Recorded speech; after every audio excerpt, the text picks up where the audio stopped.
Welcome to Creating Marvels. I'm Keith, your host. My most recent video celebrated writer Bill Manklow's birthday by visiting Cloak and Dagger. Today, how Venom ate our brains. I found a theme. When villains are popular enough, they spawn their own titles. They often began as foes of Spider-Man. Now, everyone who came into conflict with your friendly neighborhood Spider-Man was not motivated to do bad things. Some were just shady or misunderstood. But Spider-Man's adventures basically break down to discoveries of rampages, like when the Rhino comes to town, or extended schemes, like with the Hobgoblin or the Green Goblin, and sometimes just a misunderstood creature. Spider-Man's good at deciphering that last type. But what if you had a villain who's capable of all three? Now, the 70s introduced a number of titles with monstrous protagonists, and the Punisher originally led the pack of creations to challenge the wall crawler who got their own independent fandom. He's had some popular movies and TV incarnations, but not nearly the box office splash Venom has. Morbius is a lower tier version of the spin-off success, and Black Cat almost had her time in the Mark Webb-directed Amazing Spider-Man franchise, but bad luck. There were so many through the decades, but the Punisher, Black Cat, and Venom are the top tier of antagonists who engaged a following, with dozens of Spider-Verse spin-offs now too. But Venom was the biggest Spider-Man spin-off of that era, and the saga of the symbiotes has grown into a wide-line phenomenon at Marvel Comics. To say nothing of spawning 3 movies, starting with one that nearly made $1 billion. That's never happened to any other Spider-Villains. But this is the story of the original Venom, who's gone through like 5 incarnations, and his symbiote, as those two aspects have their own independent influences, appearances, and as you'll see, origins. My introduction to the new suit was Marvel Team Up 141. Peter could mentally command it to take on different appearances, and it supplied webbing, which gave a hint to its organic nature. The strange being posing as Peter's black costume didn't start as a full-blown villain. It was a willing partner to Peter's needs as Spider-Man.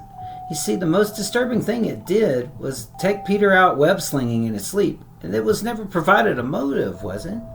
I think it eats adrenaline is what it is. Well, the most disturbing thought until he thought it couldn't come off anymore, but that also upset the suit too. I want to mostly look at Amazing Spider-Man 258, Web of Spider-Man 1, and Amazing Spider-Man 300, and I'll share the Black Suit's symbiote's progress in between. So this question of how far can a character go breaking the rules and still be benevolent, or at least capable of more than rampages, long-term schemes, and being a misunderstood creature. And even better, how about one with a sense of morality that twists around the object of his obsessive hatred? Now, mid-80s pop culture in America loved aliens. And while aliens aren't usually grounded enough to supply storylines in The Amazing Spider-Man, this time they used a rogue alien to craft an S-tier fictional baddie. Peter Parker and the alien symbiote have some obvious differences, beginning with the way each thinks of the other. In the stories following Reed's revelation, there's a visceral revulsion that comes with the potential enemy being that close to Peter. Yet the inability of the captive symbiote to communicate can be seen as a reasonable desperation of a sentient being. We take it on appearances that it's villainous.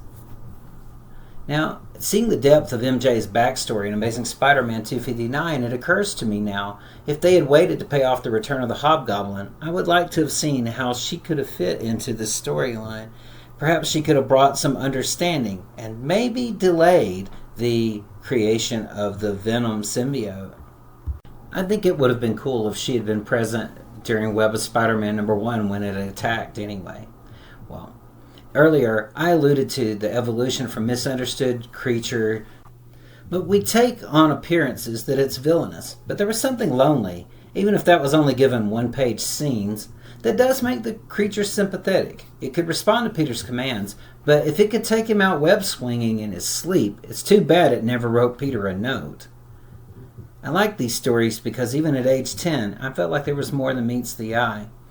We didn't have time to parse if the symbiote was being deceptive, but its abilities did lend well to villainous motivations. And then we get the interference of Kristoff, the child whose mind held a facsimile of Victor Von Doom himself, and his probe in the alien research facility. Christos Gage did an insert story in 2011 to explain why the probe tipped off its appearance. It's part of the Venom bomb storyline, which I haven't read. For whatever reason, we don't get more about the symbiote until after it's found its new host and begun to mysteriously return. Its nature is depicted as menacing, moving from victim to victim amid the shadows. You see, as it as it did not find a way to communicate with Peter that it was a symbiote, it felt accepted by this being, Peter, with an interesting array of powers, and apparently survives fine on Earth, so long as it mostly maintains a host body, I think for adrenaline purposes. But it was that permanent bonding thing that was the real problem. Now, if Peter's life hadn't been such a mess at the time, maybe he would have moved to reach out to the alien that he's brought and stranded here in the Baxter building.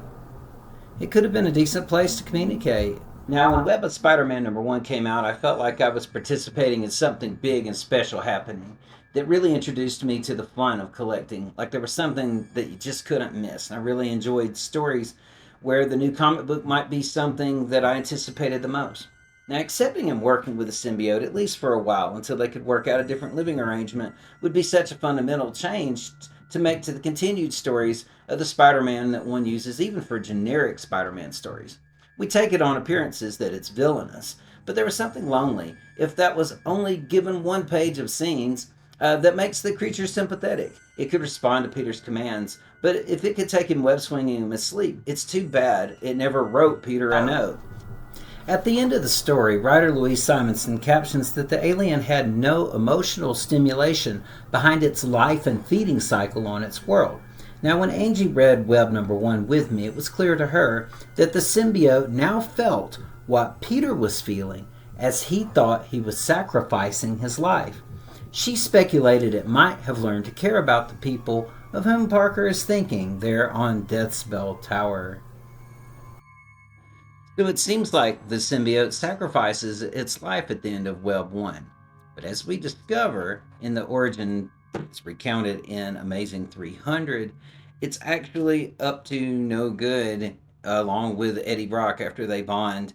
And it's already tried to hurt Peter a couple of times since it can get past his spider sense. Now, I admire how long the living suit's return takes, and I like those 2 times Spider-Man is attacked with no awareness of who can get so close. But it's in issue 300 that we get all of our threads together to create Venom.